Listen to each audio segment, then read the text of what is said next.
I am Susan from Sunrise Quilt Studio, and today's block is a 5440 or Fight block. This is our last block in our sampler quilt, and this was a Moda Saturday Sampler, I believe is what it was called, from 2010. So I've had this sitting around for quite a while. That was about 8 years ago. And once I get this done, then I'll start working on the layout and get this top together, and then I'll do my quilting on it. Okay, this block is from, I believe, the 1930s. This is the 5440 or Fight is a war reference. And I'm going to do a couple of different design ideas on this. You notice this is 4 patches, and we have these patches here, which I'm not sure what these are called, but these patches were paper pieced. And you can tell that my piecing was not the best on this one.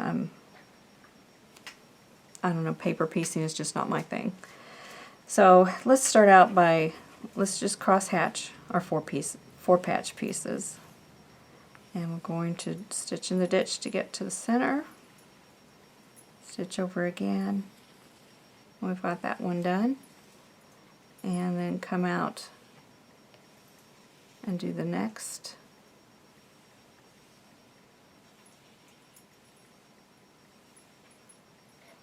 And then we've got these to do. So let's come down here, and I'm just going to do a little outline stitch here. Then we can come across and do our cross hatching. Come up here, and then let's do another outline stitch here. This one is all straight line stitching. And we can do 2, or we could do 3. Could even do 4 if you wanted.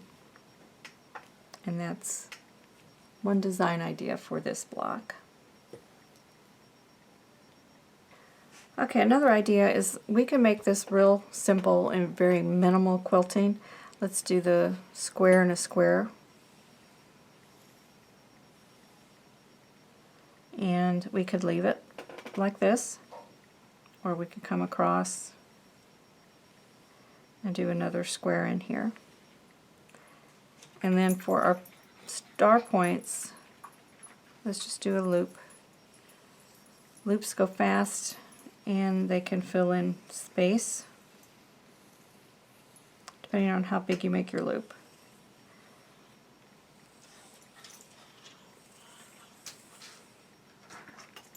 And then for our outside, let's start here in the middle and do a triangle. And then we come over here and we'll do the same square and a square idea. And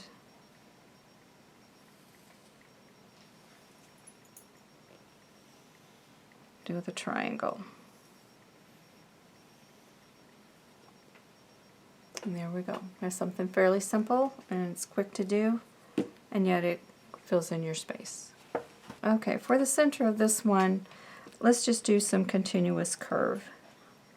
And I'm going to start here, and I'm going to do the centers first.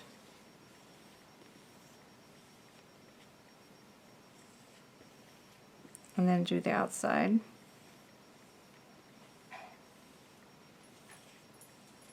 And that brings me to here. Now I want to do a petal. And this is going to form a tulip. Like that. And we'll come across and do continuous curve again. And this time I'm going to complete it all in one pass instead of doing 2 passes. So there are several different ways that you can get around doing continuous curve, get around your block.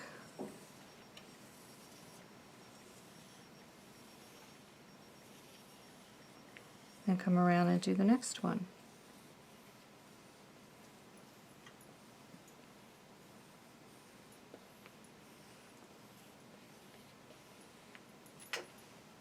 and stitch over and do the next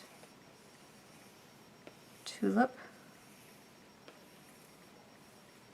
Continuous curve again.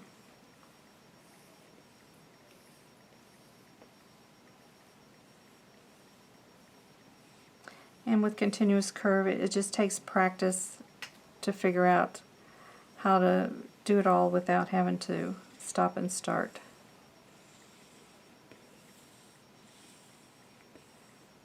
And our last 4 patch.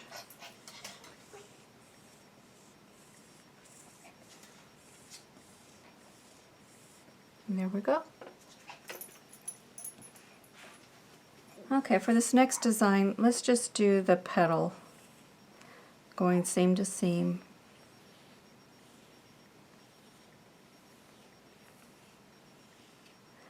Then we get to this point, let's just do some curve.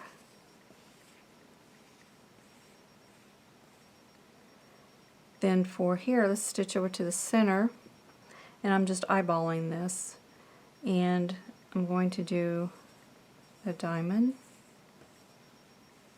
come across, and then outline.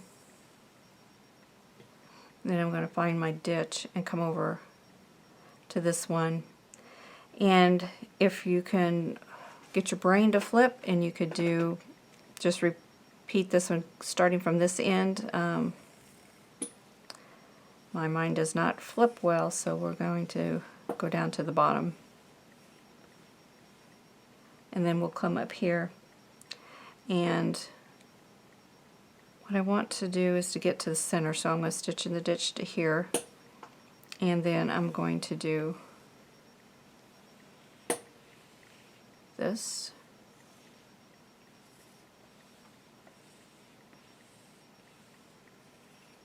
And those squares. So there's another idea. Let me complete a little bit more so you can get a better idea what this would look like.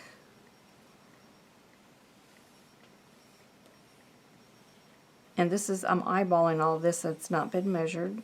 If you feel better, more comfortable measuring, then certainly go ahead and do that.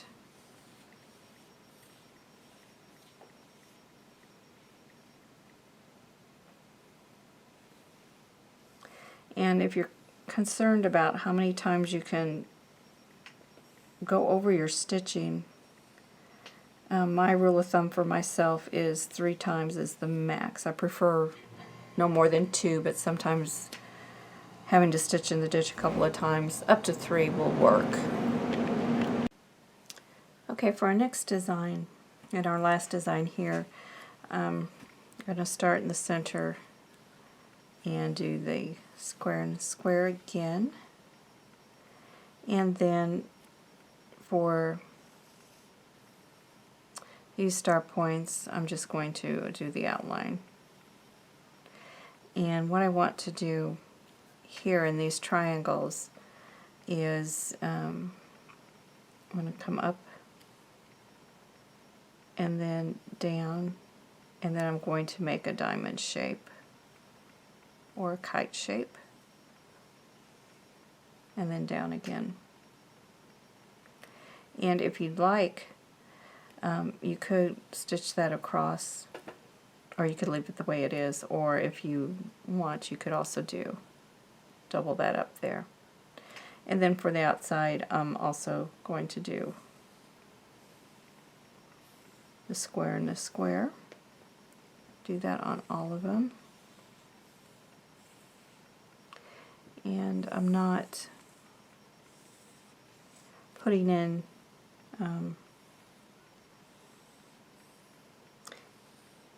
the second square in there. I think I'll just leave it like this.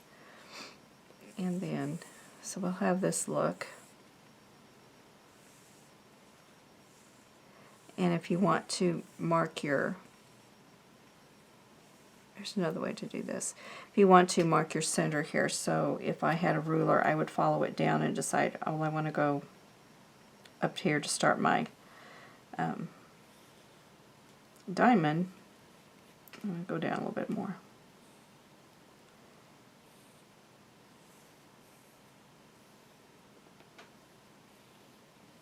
and then we'd have that, and this would be our seam line, which I would really want this to be down here a little farther.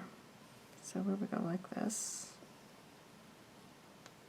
So you can mark that, and that's up about a 1/2 inch. I'll try that again, see if I can get it to look a little better.